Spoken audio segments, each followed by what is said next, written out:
I saw the end of the world. I could feel all this death. Jean, it was just a dream.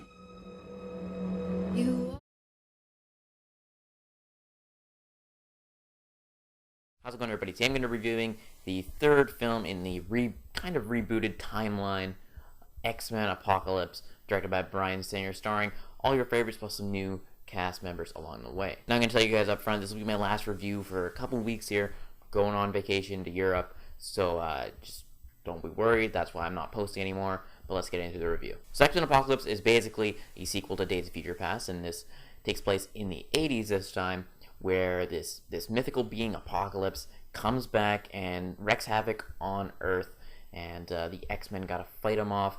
Meanwhile, he recruits his 4 horsemen, and chaos ensues. This is probably the most, I guess, world-ending X-Men movie to date. I mean, you could argue First Class because it's kind of the Cuban Missile Crisis kind of thing, but definitely this one seems the most, for lack of a better word, apocalyptic.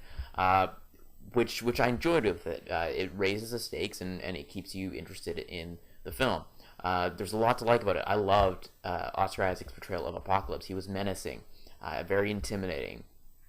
X-Men kind of does the thing where Marvel movies kind of go for a lot of the humor and jokey stuff, while still keeping the stakes high like it was in Civil War, where X-Men's kind of like an in-between between Marvel and DC, where DC's kind of more bleak and lifeless. This is kind of the in-between one, and I think it works for the X-Men franchise, and I enjoyed it in this film. Sure, there might not be a ton of jokes in there. There's some fun moments in there. Quicksilver has another great scene, which is one of the highlights of the film for me. As he did in Days of Future Past, pretty much stole the movie almost. It was a great movie. Days of Future Past was awesome, but there's one scene in there, the Quicksilver scene, and this one it's just as good in my opinion. It's I don't know, you've seen it before now, so it's not as like fresh, but at the same time, it's awesome. Also, Michael Fassbender as Magneto is great. There's one scene in particular, you'll know what scene I'm talking about, where Michael Fassbender gives a stellar performance. He's great in whatever he does, but in this instance, he was awesome in it. McAvoy's always great. It's Xavier, they're my favorite. I wanted more of them, which is kind of a negative, where I wanted to see more of Magneto and more of Professor X, and almost less of Jennifer Lawrence. Not that I'm not going to harp on Jennifer Lawrence acting ability. I think she was playing the part that she was told to play, this version of Mystique. I like Mystique more as a villain, for one, but they've made her hero, so okay, whatever, I accept that. But I like her more as a side player, not the forefront. So that, it didn't necessarily bother me, but it took away from some of the other characters that I think can stand out more when they're in the forefront, basically. Some other stuff I liked was the introduction of a lot of the new old mutants, like our old Cyclops, Jean Grey, even Storm I really enjoyed. Those were great. Nightcrawler was my least favorite, to an extent, least favorite of the good guys people. Psylocke, on the other hand, was wasted. And same with, I believe, like, Angel as well.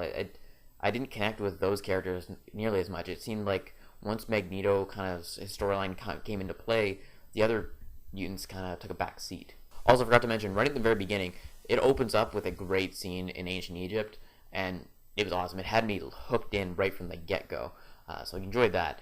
Also, there's a kind of a surprise thing that's in the trailers that I'm not going to really go into. What I will say is, if you know what I'm talking about, I did like that scene.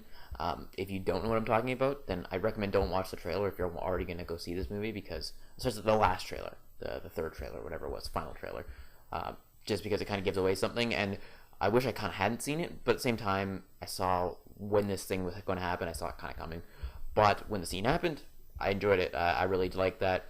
A lot of other people's complaints were also about the final fight scene, and I didn't hate it. I liked it for what it was. I would have liked a little bit more from it. It felt very choppy, the scene, kind of bounces around a lot, but overall it didn't really take away from the action scene.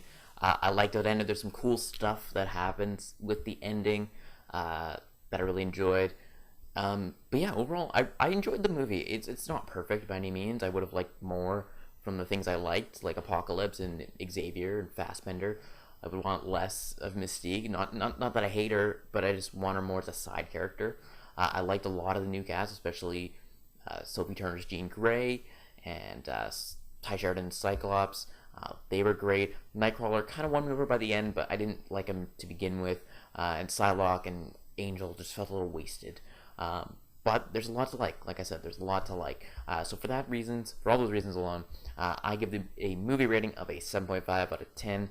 A good movie, solid movie. I recommend you check it out if you're an X-Men fan. By the way, there is a post-credit scene, so be on the lookout for that. And also, for my enjoyment rating, I would give that as well a 7.5 out of 10. Not going to be my favorite superhero movie of the year by any means. If I had to say in Civil War or Apocalypse, I'd definitely say Civil War. But with all that said, it's a good time if you want to go to the movies to see it. So there's that. Anyways, let me know your thoughts. What's your favorite X-Men film in the comment section below, and what are your thoughts of Apocalypse if you're looking forward to it, if you've seen it, what your thoughts are. And again, be sure to like this video and subscribe to my channel for more videos each and every week. Again, this will be my last video before I head on vacation, so just letting you guys know that. I'll be back on the 18th, so stuff will be happening after that. And I'll have to get caught up on tons of movies, so there might be a lot of movie reviews coming for that. But yeah, anyways, that's it, and talk to you guys all later.